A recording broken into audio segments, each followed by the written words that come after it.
shame, and I want you to get this, shame was learned. You didn't come out of the womb. You didn't grow up from, age 0, 1, 2, 3, 4, 5, learning or naturally having shame embedded in your fascia, in your emotional, storehouse. You didn't have shame as a little toddler, as an infant. You just had a clear spark of life, and so did I, and so did you. You had this spark of life. Imagining looking at yourself in the crib, just this baby, 6 months old, staring up at his mother, staring out at the world. It's all so crazy magical. Sunlight, shadow, smells, everything is just so overwhelming. And then here comes the shame in the teen years, in the early teen years, in the later teen years, maybe into the 20s as well. But we're talking basically from like usually like age 7, 8 up to like 17, 18 years old, right? Those are the prime shame learning years, if we can put it that way. Middle school, high school. For me, shame was learned through a few different experiences and contexts, and one of them was honestly through family. Some family members I picked up, and maybe you resonate with some of this. And I love my family. Don't get it twisted. But we do these things unconsciously, and we're all on our journeys, each one of us. And so, I picked up sometimes invalidation. I felt invalidated sometimes by just quick facial expressions or gestures or even tones of voice, and it really went deep and it cut me deep. And it's taken years to kind of make those embedded kind of points of shame more conscious, so that I can be more just be more forgiving and compassionate to myself and to others as well. So family, sometimes we can pick up shame and we don't even know it. Sometimes it's even pre-verbal. um, just pausing my alarm there. Another context where I picked up shame was in church. So when I was 9 years old, I picked up some shame around sexuality, some shame around being a man who is virile and really enjoys the beauty of women and sexuality and sensuality. And I feel it deeply through my body, and I'm very direct and honest about this with myself.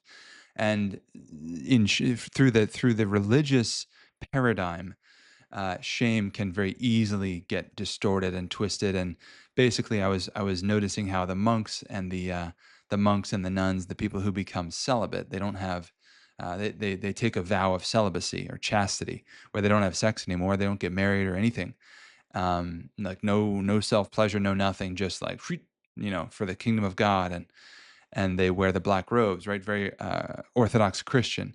And to me, I unconsciously picked up the message that, oh, being sexual is actually less holy than if I just stop being sexual. So I have to learn to suppress that part of myself in order to be holy.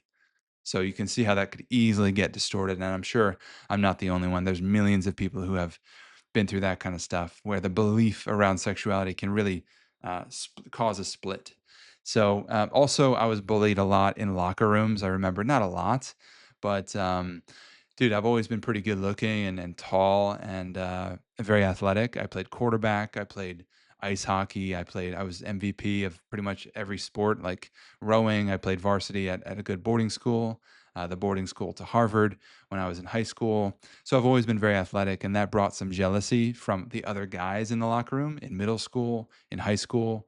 Um, and so dudes would like, it was fucking traumatizing. Like, they would like call me names. They would, because I've always been a sensitive dude. They would call me slurs. They'd call me like, I don't want to say them here, but like, imagine growing up in the South, right? I grew up in Georgia, and people don't really take too kindly to anything other than pretty much heteronormative, straight down the middle, God fearing type shit, and anything else is very looked down on, and they'll let you know that. So it was quite a thing to navigate that, to get through the teen years, while also trying to be cool, but also not abandoning these very magical parts of myself, like my more feminine, more artistic, sensitive, creative sides that didn't really feel like they had a place. And I didn't want to be like a drama kid, but honestly, sometimes thinking back, I'm like, fuck, why didn't I just go like the theater route and just be a fucking theater kid. And, you know, like, there's that part of me was like, "Dude, I woulda fucking loved that." And the 3 chicks that were just they were my crushes in high school, Joanna, Shay, and Colleen, and they were dude, they were all I mean, 2 of them were, like, in drama and chorus, and I was in chorus, but, like, yeah. So, yeah, so shame was learned, and maybe you have your own versions of these things. So shame has been learned. So it's important to really, when you get a chance to take a look, what am I ashamed of? What am I still carrying that is distorting my enjoyment of my life? Um, so I wasn't afraid to be myself. I was afraid of what people would make it mean, especially other men. For example, if I was kind of flamboyant or more emotional or more expressive or wasn't just straight up, straight man, uh God-fearing, beard, that whole southern thing, then also it may be a threat to those type of men. Isn't that interesting? Like I saw that it may be a threat to other men if they saw that I was actually in touch with that more feminine, more artistic side of myself. I love fashion. I love hanging out with women. Like I love sometimes it's more my whole life I've felt that it's easier to hang out with women than it is with men for me. And that has been something yeah, it's just been something that is true for me. And it's probably because I had 2 older sisters and no brother. So it's just naturally more natural to me. But hanging out with men has always felt a little bit threatening, to be honest. Like this whole like competitive kind of like, yeah, the competitive kind of shit talking it's always been something that I'm like, I just don't love it. But now, like now I'm way more, I'd say I'm way more open to that and I really enjoy it, especially with the dudes who I know now, like my brothers. But my friends now, like I have probably 3 to 5 really good friends who are guys, and like yeah, there's more. I feel more loose now. Like it's not that trauma version of me. So the real fear. Let's get to this. The real fear was this, and has been this, that if I'm fully myself, I will be rejected. That has been the fear. If I'm fully expressing myself, the artistic side, the sensitive side, the gentle side, the watercolor true, the inner child true that has these dreams that are really really beautiful, and even speaking like this, speaking more like this, speaking softer and speaking more like this. It sounds more feminine. It's not so like masculine and like this and like here's the video for the day, my friends. This is what we need to do. Right? You see that? Like, I could try to do that, but it would be such a performance, it would be such an act. It would be very fake. That's why I really enjoy my voice as it is, and, uh, perhaps you do too. So, the real fear is this, follow me, there's a second piece of this. If I'm fully myself, I will be rejected by men and women, both. And if I am rejected, I'll end up alone. That is the core primal fear that is underneath all of this. If I am rejected, then I'll end up alone. And if I'm alone, think about the old human primal fears. If you're alone in the wilderness, if you don't have a tribe to help you, you're going to die, probably within a couple days. So being alone is a deep fear. I don't care how confident or fearless you think you are. Yeah. So the biggest realization has been, and we'll finish up with these.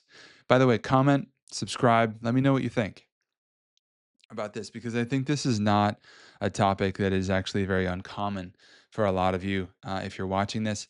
So this is where it gets fun because this is where it gets empowering. So the biggest realizations, I'm going to list off a few of them. The biggest realization that I had today is that I've been shrinking my personality. I've been afraid in ways that I haven't been conscious of. I have been living in part from fear, and I'm tired of that shit. I'm tired of living in fear, fearful of the world, fearful of myself, fearful of more expressiveness, my unapologetically sexual side. And I've been shrinking my personality, my voice, my movement, how I actually move. How do you actually move? Are you just walking? Or how do you actually stand up and take up space and move your body and move your head and move your hands? And do you want to talk with your hands? And do you want to talk with more intonation? See what I mean? There's so much spectrums of expressing yourself that oftentimes just get unconsciously constricted. I've been shrinking my style, my fashion style. I got these awesome camo pants I'm going to show you later or in another video. My sensitivity, my sexuality, not because they're wrong. This is the thing, not because these things are wrong in me, but because my nervous system learned that they weren't safe, that these things would be a threat to other people, that they would be a threat to me because they might trigger other people to be aggressive with me or to re-engage that old pattern of like from the bullying from middle school, right? So even if you're in your 30s, you were bullied in your teen years, your nervous system knows how to not trigger other people because that's a threat.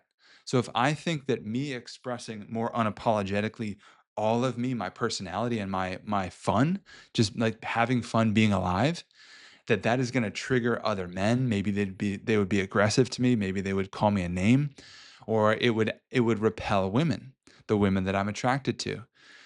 Either one of those isn't going to serve me. So, of course, my nervous system would constrict. But this is where it gets good, right? So, the practice here is that I want you to notice every time you shrink around sexuality, around beautiful people, around spending money, around how you're walking into a space, around the art that you're doing or that you're not doing, around the parts of yourself that you're abandoning. Notice the times, every time today at a cafe or with your family or with your significant other or with yourself or at work on calls. Where do you shrink? And you're going to start to notice, ooh, I'm not really speaking up. Or, ooh, I just avoided that person. Why did I avoid that person? Like out in society. So you're going to ask, what am I afraid would happen if I did not shrink? If you did take up space and show the world who you really are, and you started talking with your hands, and you started dancing in the street, and you started using your real voice, whatever that may be, and you started saying shit that you actually feel and you believe, and you don't filter yourself, what are you afraid would happen if we saw the real you, if we felt the real you? If you put your real you into the world, what are you afraid other people might do? Would you lose your job? Would people start to look at you weird? Would you get a demotion? Would you get fired? Would somebody leave you? Would your life fall apart? These are the real questions. So let's close this out. All right. Maybe healing isn't about becoming more confident. Maybe it's giving yourself permission. And this is what it comes down to, giving yourself permission to stop abandoning what is true for you. Stop abandoning yourself. The goal isn't to become more masculine or more feminine. It's to become more fully you. And there's only one you, obviously. So only you know who that is. That is the creative and mysterious and sometimes exciting exploration that only you can do. So have fun with this. Don't take it too seriously. Notice where you may be shrinking or feeling shame, and really have fun with realizing that even doing any of this work on yourself is only freeing you from the ways that you're abandoning yourself or you're shaming yourself or you're criticizing yourself. And I know that this video really hits home for me because I've spent years in ups and downs, and I've been very, very self critical on myself. I've been basically perfectionist for most of my life. And actually secretly, fearing failure and what if I'm not perfect? Will people like me? Will my family, abandon me? Just all kinds of stuff that I think a lot of us have in our head, but we're never going to say out loud. And even right there, my voice cracking, that is the real me. And I don't apologize at all for that. And neither should you for those kinds of things. Your vulnerability, your softness, these parts of yourself, and your genuine expression that are so uh, authentic to you. That's the video for the day. Let me know if you've watched this far. Let me know what your thoughts are on this. Genuinely, let me know your thoughts. Have you had experiences like this? Have you had, how have you learned shame? What are you doing to explore that or to lighten that burden in you? What have you found to be enjoyable solutions? And how are you seeing this whole topic of confidence and evolution, your own personal evolution, and shame in general, and how it's affecting your day to day life. Did you learn shame? In what ways did you learn shame? And if you're ready to let them go, then I celebrate you, and I appreciate you doing the work, making the world a less shame bearing place because it serves a purpose, and then it just gets kind of self-indulgent at some point, right? As soon as we notice shame, okay, let's do it. Let's sit down the work, maybe do some morning pages, but really just notice with the practice that I shared with you. Notice every time you shrink and just notice, what am I afraid of here? Like, why don't I just be my full self? Why don't I just say what the fuck I'm thinking? What am I afraid would happen? Is someone going to hit me? Is someone going to leave me? Because that's really what it comes down to. And if you just go layer by layer, you can be more and more completely a social butterfly and completely extroverted, even if you've been very sensitive like me my whole life, and more introverted. But yeah, you can explore these things in yourself and enjoy that. So drop a comment below, like, share, subscribe if you haven't, and I look forward to the next video. Ciao.